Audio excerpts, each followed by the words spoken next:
ambavyo vilipelekea baadhi ya watu kupoteza maisha, baadhi ya watu kujeruhiwa, miundombinu ya serikali na watu binafsi kuharibiwa, na kwa ujumla kukosa utulivu. Comrade Kenan Kiongosi, tumekuwa tukifuatilia speech mbalimbali ikiwemo taarifa nzuri kutoka kwa Mheshimiwa Rais ambayo nyakati zote katika hotuba zake amekuwa akitoa pole nyingi kwa wote waliopatwa na kadhia hiyo. Na sisi kama mkoa tumeendelea kuzingatia maelekezo ya mkuu wa nchi, tumeendelea kuzingatia maelekezo ya Waziri Mkuu wa Jamhuri ya Muungano wa Tanzania pamoja na Makamu wa Rais ambayo wamekuwa akiyatoa katika mihadhara mbalimbali ikiwemo hapa Dar es Salaam. Na mimi kwa nafasi yangu, wapo wenzetu pia wana CCM ambao inawezekana walipoteza maisha, inawezekana walijeruhiwa, mali zao kuibiwa au kukosa utulivu. Na mimi kwa niaba ya serikali yetu ya mkoa wa Dar es Salaam niendelee kutoa pole sana kwa chama, na niendelee pia kutoa pole kwa familia zote ambazo zimeguswa kwa namna moja ama kwa namna nyingine. Lakini sambamba na hili, bado tunaendelea kuratibu viashiria vyote vya uvunjifu wa amani, na bado tunaendelea kufuatilia taarifa zote zinazotufikia, na bado tunaendelea kuwa macho na imara kwa taarifa zote zinazohusu tarehe 9 Disemba pamoja na kuendelea. Mbele ya kikao chako, ndugu yangu mwenezi, niombe tena wanachama cha Mapinduzi kuendelea kuwa wamoja. Tuendelee kutoa taarifa pale tunapodhani kuna viashiria vya uvunjifu wa amani, na tuendelee kuwa washauri sahihi pale tunapodhani tunapaswa kufanya hivyo.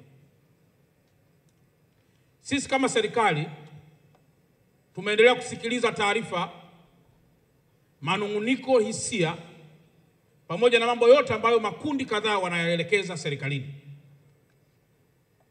Na kwa ufupi sana, ndugu yangu Katibu wa NEC Itikadi na Uenezi, yapo mambo kadhaa ambayo kwetu yametufikia akiwa ni malalamiko ya wananchi. Jambo la kwanza linalolalamikiwa ni utekaji katika mkoa wetu na au mikoa mingineyo. Jana nikiwa nimekaa na wahariri wa habari, mimi na wakuu wa wilaya, tulieleza kwa sauti kubwa kwamba sisi pia tunalaani mtu yoyote kutekwa katika mkoa wetu. Na tumeendelea kuelekeza vyombo vya dola kuwa makini kuhakikisha kwamba tunaendelea kulinda usalama wa raia na kulinda usalama wa mali za watu. Lakini pamoja na hayo, yapo mambo mengine yanayolalamikiwa yakiwa ndani ya serikali, na yako mambo mengine yanayolalamikiwa yakiwa ndani ya vyama vya siasa. Ndugu yangu Katibu wa NEC wa Itikadi na Uenezi, ni kuombe pia kwa nafasi yenu kama Chama cha Mapinduzi pia kuyachukua yale tunayodhani tunaweza kuyatumia na tukajenga msimamo na umoja wa Chama cha Mapinduzi na vyama vingine vya siasa. Kwa sababu mkoa wa Dar es Salaam utakapochafuka, anayeumia sio mtu wa upande mmoja. Atakayeumia ni mwanachama wa Chama cha Mapinduzi pamoja na vyama vingine. Sisi kama serikali, yapo mambo ambayo pia yanalalamikiwa kwa upande wetu pia katika mkoa. Moja ikiwa ni masuala ya huduma kwa jamii. Watu wanaweza kulalamika masuala ya maji, masuala ya umeme, masuala ya barabara na kadhalika, masuala ya majibu mabovu kwa Watanzania wenzetu na mambo mengineyo. Mimi na wenzangu pia tumejipanga kuhakikisha tunahuisha mfumo wa public service ili uwe ni ule mfumo wenye tabasamu kwa watu. Mheshimiwa Rais leo ameunda serikali, na moja ya wizara aliyoiunda ni wizara ya vijana. Imani yetu na imani ya Mheshimiwa Rais ni kwamba vijana wamekuwa pia na changamoto kubwa, na kwamba kwa pamoja muweze kukaa ili kuweza kutamka, na kwa wale ambao tunafahamu, toeni proposal ya namna ambavyo tunaweza tukasolve matatizo yanayohusu vijana. Huu sio muda wa ushabiki hata kidogo. Huu sio muda wa marumbano.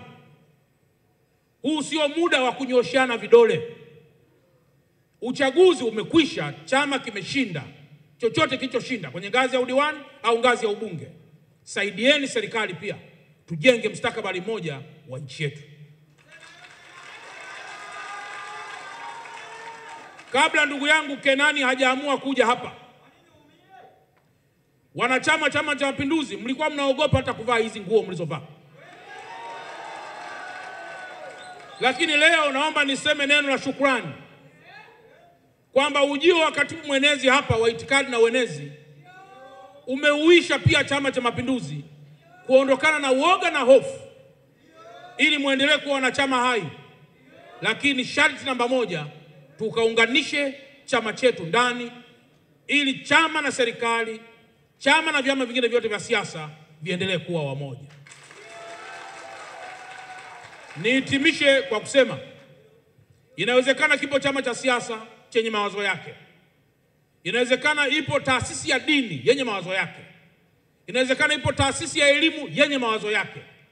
Unaruhusiwa kuja kuonana na serikali, kupresent kile unachokiwaza, kama tu nia yake ni njema katika kujenga umoja wa taifa letu na kujenga pia mustakabali mpana wa maendeleo ya taifa letu. Mkoa wa Dar es Salaam, ndugu yangu mwenezi, niliwahi kuwaambia hawa, mkoa huu katika mikoa yote ya Tanzania bara na visiwani, sisi hapa Dar es Salaam tuna mitambo ya gesi, tuna Kinyerezi 1, tuna Kinyerezi 2, tuna Ubungo 1, tuna Ubungo 2, tuna Ubungo 3 na tuna Tegeta. Mitambo yote ile ndugu zangu wa Dar es Salaam inazalisha si chini ya megawati 952. Na sisi umeme mnaouona Zanzibar unatokea Dar es Salaam, kutoka unakozalishwa kwenda kule Zanzibar. Tukipachafua hapa Dar es Salaam, tukazima mitambo yote ya umeme hapa Dar es Salaam, Zanzibar watapata uchumi na Dar es Salaam tutapata uchumi. Dar es Salaam ndio kuna hospitali kubwa ambazo wenzetu wanapata rufaa kutoka mikoani. Juzi mmeona wakati Dar es Salaam ikiwa imefungwa kwa muda, magari ya ambulance yaliyobeba wagonjwa yaliishia alikoishia. Hayakufika Muhimbili, wala hayakufika KSMC, Ocean Road, wala hayakufika mahali popote. Kama mgonjwa ni wa dharura, ni mama yako au ni baba yako au ni mwanao, wakati fulani atapoteza maisha kwa sababu njia ya kumwendea daktari imefungwa. Dar es Salaam hatuna mashamba. Tutakapopachafua barabara zikafungwa, lori lililobeba chakula halitaingia Dar es Salaam.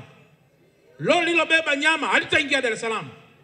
Malori yaliyobeba madawa kuwapelekea ndugu zetu wa mikoani hayatatoka mkoani.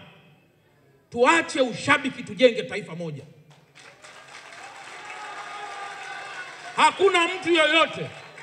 Hakuna mtu yoyote anayetamani mtu amwage damu. Hakuna. Wala hakuna polisi katika taifa anatamani kupoteza watu wake. Hakuna. Lakini siku zote namna anavyokuja adui ndiye anayekuamulia ufanyaje namna kukabiliana naye. Naomba wanachama cha Mapinduzi tukawe mabalozi wazuri katika ulinzi wa amani. Naomba wanachama cha Mapinduzi tukawe mabalozi wazuri kuunganisha jamii. Naomba wanachama cha Mapinduzi mkawe wasema kweli pale ambapo serikali imekosea na inapaswa ijisahihishe kwa baadhi ya mambo, ili Watanzania wote waweze kupata neema na waweze kupata furaha na waweze kupata tabasamu. Kidumu Chama cha Mapinduzi!